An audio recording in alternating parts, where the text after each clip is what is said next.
माझा आवाज येतो सगळ्यांना? ओके.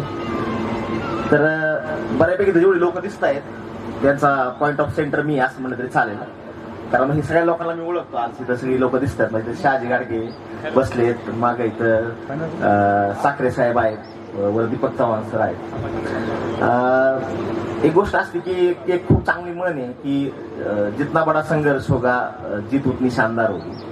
तर जेवढा संघर्ष आज यांचा झालाय आणि त्या शानदार जितका आता वाटचाल सुरू झालेली आहे.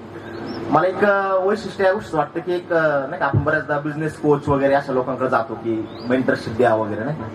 तर ह्यांच्या घरात एक ऑलरेडी एक बिझनेस कोच आहे, त्यांचे पप्पा.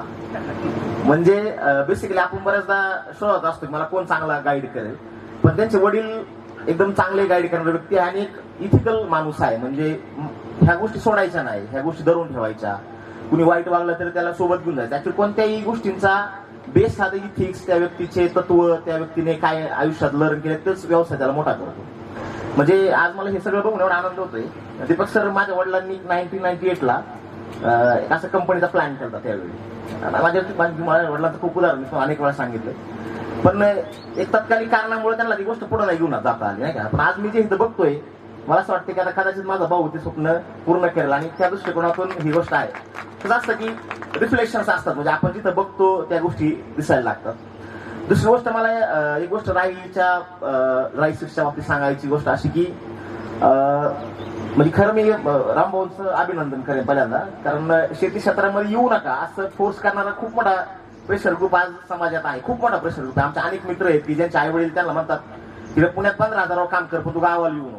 म्हणजे हा खूप मोठा प्रेशर ग्रुप आहे आणि तो अनेक पोरं गावात शहराकडे घेऊन गेलं. म्हणजे पूर्वी गावात 10-12 मुलं शहरात पुण्याला कामाला असं, म्हणजे माझं गाव तर 50 किलोमीटर आहे पुण्यापासून. आज अशी परिस्थिती आमच्या गावात 90% मुलं पुण्यात कामाला आहेत. गावाकडे कोणीच नाहीये. 10 एकर शेती असून पण ती पडी की का, तर अनेक प्रश्न आहेत त्यांच्या पुढे.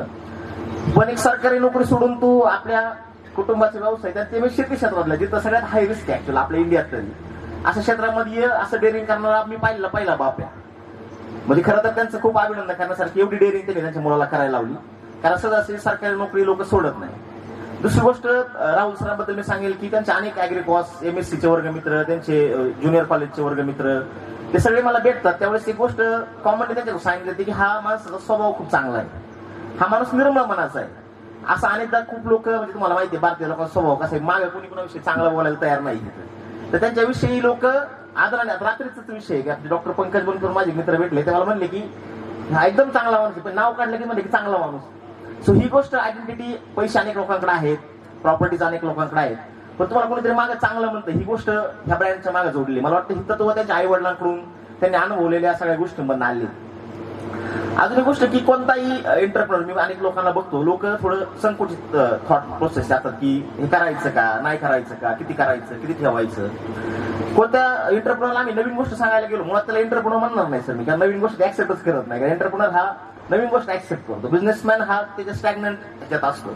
एंटरप्रेनर हा नवीन गोष्ट ऍक्सेप्ट करतो. ज्यावेळी मी राहुल सरांना काही कॉन्सेप्ट सांगितल्या, कोणत्या नवीन गोष्टीबद्दल बोललो, काय त्याने ऍक्सेप्ट केल्या. त्याच्यात एक 2 उदाहरणं आहेत. एक तर पहिली गोष्ट की मार्केटमध्ये सर पहिला कांद्याचा जो बॉक्स यायचा ना तो असा पांढरा हिरवा असे बॉक्स मार्केटमध्ये असायचे, आणि ते कोणत्याही तुम्ही शेल्फला गेले दुकानाच्या तर तुम्हाला तसंच बॉक्स दिसणार आणि ओळखूच येत नव्हतं. ओळखू येत नाही कोणत्या सीड ब्रँडचं ओळखत नव्हतं. आमच्या ब्लॅक बॉक्स म्हणजे कांद्याचं सीड हे ब्लॅक गोल्ड म्हणून ओळखलं जातं. तर त्या थीमवर त्यांनी त्यांचा बॉक्स डिझाईन केला. तुम्ही असून बघा राईचा बॉक्स, तुम्हाला जो पहिला ब्लॅकवाला बॉक्स आहे तो ब्लॅक गोल्डचं डिझाईन आहे. म्हणजे त्या थॉट प्रोसेसने ते डिझाईन बनवलं गेलं. म्हणजे हा एवढा डीप विचार त्या गोष्टी झाला. आज पण त्याचा लोगो सोन्याच्या कलरमध्ये, गोल्डच्या कलरमध्ये आणि बॉक्स काळा, एवढ्या डीप थॉटची लोक ह्या प्रोसेसमध्ये आली. दुसरी गोष्ट ट्रेसेबिलिटी. आता ट्रेसेबिलिटीची कॉन्सेप्ट मला ज्यावेळेस समजली मला खूप आनंद झाला. म्हणले यार आता हे रिव्होल्युशनरी, आता लोक खूप काही करतील आणि खूप बदल मोठा होईल. मी अनेक लोकांनी कॉन्सेप्ट सांगितली, पण लोक मला म्हणायची हे काय कामाचं आहे का, हे चालेल का, आपल्या लोकांना समजेल का. प्रॉब्लेम काय माहिती का, जर मी 2005 साली ह्या स्टेजवर उभा राहून म्हणलं असतं की तुम्ही अमेरिकेतल्या माणसं बरं फ्री इथनं व्हिडिओ कॉलवर बोलू शकतात, लोक मला काय म्हणले असते हा येडा झालाय म्हणले. बरोबर ना, म्हणजे लोक मला म्हणले हा वेळा झालाय. पण आज ती गोष्ट पॉसिबल आहे सर 20 वर्ष नंतर. आज तर सचिन शेंडे सारखा माणूस बसलाय, मला माहित नाही आता कसं आपले तर एखादं लावणी सम्राज्ञीचा कार्यक्रम असता सर तर आज हजारो लोक जमले असते. पण आज जगातला ब्लॅक रॉक सारख्या एवढ्या मोठ्या कंपनीचा व्हाईस प्रेसिडेंट राहिलेला, जगात ऍग्रिकल्चर टेक्नॉलॉजीमध्ये पहिलं लॉन्चिंग केलेला माणूस या स्टेजवर आहे, पण ऐकायला आपल्याकडे लिमिटेड लोक आहे. प्रश्न हाच आहे की आपली तर व्हॅल्यू होत नाही नॉलेज. मी अनेक लोकांना एक कायम प्रश्न सांगतो की एखादी 100 रुपयाची वस्तू आहे आणि ती 100 रुपयाची वस्तू मी तुम्हाला 50 रुपयात घेऊन देतो, तर तुम्ही मला किती रुपये देतात? लोक म्हणतात मी तुम्हाला 5 रुपये देईल, 10 रुपये देईल. मी त्यांना तुम्हाला 49 रुपये का देणार? कारण मी तुम्हाला 100ची वस्तू 50 मध्ये घेऊन देते ना. तर ही नॉलेजची व्हॅल्यू होत नाही. म्हणजे महात्मा फुले जे म्हणले होते की विद्येविना मती गेली, मती विना नीती गेली, नीती विना शूद्र खेचले, हे सारे एका अविद्येने केले. हे सगळं ज्ञानाचा भाग आहे आणि तेवढं जेवढं ज्ञान ऍक्सेप्ट कराल तेवढं तुमची ग्रोथ होणार आहे. आज मी तुम्हाला सांगतो, ह्या प्रगतीत ऍक्सेप्टन्स खूप गोष्ट महत्वाची, की जी गोष्ट सांगितली गेली ती गोष्ट ह्या बाप लेखाने अडॉप्ट केली आणि ती गोष्ट आज पुढे जाते. सर आता अपेक्षेची गोष्ट सांगतो 1 मिनिटात. माझी इच्छा आहे की मी राहुल सरांना आठवत असेल कदाचित, त्याला म्हणलं होतं की देशातला 1 नंबरचा सीड ब्रँड होईल, ह्या लेवलची ताकद तुम्ही आजपासून ठेवा. आणि मला असं वाटतं की आज कांद्यामध्ये म्हणजे मागे खूप चांगलं एक रिसर्च असाइनमेंट दीपक सर आम्ही केली आणि त्या रिसर्च असाइनमेंट मध्ये आम्हाला ही गोष्ट लक्षात आली की राहीबद्दलचं जे ग्राउंडचं पॉझिटिव्ह आहे, म्हणजे आम्ही असाइनमेंट केली एका एक्सपर्टसाठी, पण फीडबॅक ह्यांच्याविषयी यायचा. ओके, त्यामुळे मला असं वाटतं की आपण थर्ड पार्टी एखाद्या व्यक्तीचं काम करतोय, पण फीडबॅक जर आपल्या व्यक्तीचं येत असला, आपला मनोमन आनंद होतो, ते बोलता येत नाही. पण मला असं वाटतं की ही गोष्ट त्यांनी करून दाखवली.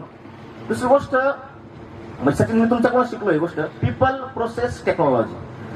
आज राहीकडे टीम आहे, एकदम स्ट्रॉंग टीम आहे. त्यांनी जे नेटवर्क बिल्ड केलंय ते खूप स्ट्रॉंग लोकांचं केलं. म्हणजे आज मला आज माहिती सांगायला आजी आता ते आलेलं नाही. सर अशी लोक आहेत राहुल सरांकडे की तुम्ही सोलापूरमध्ये गेले, सोलापूर जिल्हा तुम्ही कॅप्चर केला. ओके, तुम्ही नाशिकमध्ये गेले, नितीन सारखे लोक आहे की त्यांनी चांगलं काम करून दिलं आणि त्यांचे जुने सहकारी पण खूप चांगलं त्यांनी काम केले. मला असं वाटतं की तुमच्याकडे जेवढी संपत्ती लोकांची आहे तीच तुम्हाला काहीतरी अचीव्ह करून देणार आहे. ह्या सगळ्या गोष्टी आहेत. मला असं वाटतं की ग्रामीण भागात सर छोट्या दुष्काळी पट्ट्यावर तुम्ही आहात, तिथं एवढं मोठं स्वप्न बघणं आणि एक चांगली कंपनी आहे. लोकांना कंपनीमध्ये इन्फ्रास्ट्रक्चर वाटतं बऱ्याचदा, तर ते आता उभं राहिलंय, त्या दृष्टिकोनात काम सुरू झाले. आणि माझं राहुल सर अपेक्षा आहे की आज 50 लोक असतील, 40 लोक तुमच्या टीम मध्ये असतील, उद्या 1000 लोकांना तुम्ही रोजगार द्यावा.